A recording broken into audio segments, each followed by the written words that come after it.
me, Mario! I'd like to think that this is one of those games that most everybody has played. It's not too new, it's not too retro. At this point in time, Super Mario 64 is kind of in this happy medium zone where practically any generation of gamer can call it their own. I can still remember in detail my first moments of Super Mario 64. It was Christmas of '97 and Santa had brought me my very own Nintendo 64, and for the first time I was free to run around in a virtual 3D world, no longer confined to simply left and right. And Mario could do so much more than just running. I spent at least 45 minutes derping around the front of the castle with all those moves that you could do before I finally remembered, oh yeah, I gotta like go save the princess or something. So I crossed the bridge, I opened the door, and that noise scared me so badly that I went right back outside and practiced my triple jumps for another hour.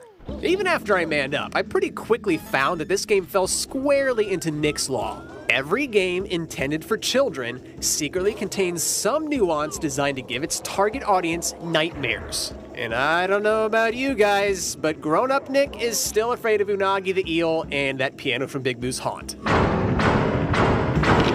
going back to 1997, I was at an age when I still had faith in human beings to not spread lies and ruin things for others, so I totally bought into that whole Luigi and Mario 64 thing.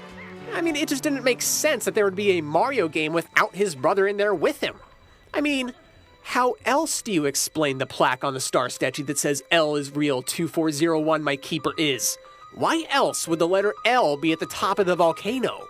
For what other reason would opening this door and running down the ramp trigger a ghost noise? Who else could be behind these floating doors high above Dory's pool?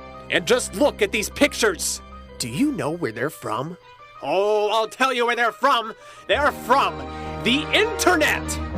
I heard you could unlock Luigi by stomping on the sun 64 times and running 64 circles around it. Both ways.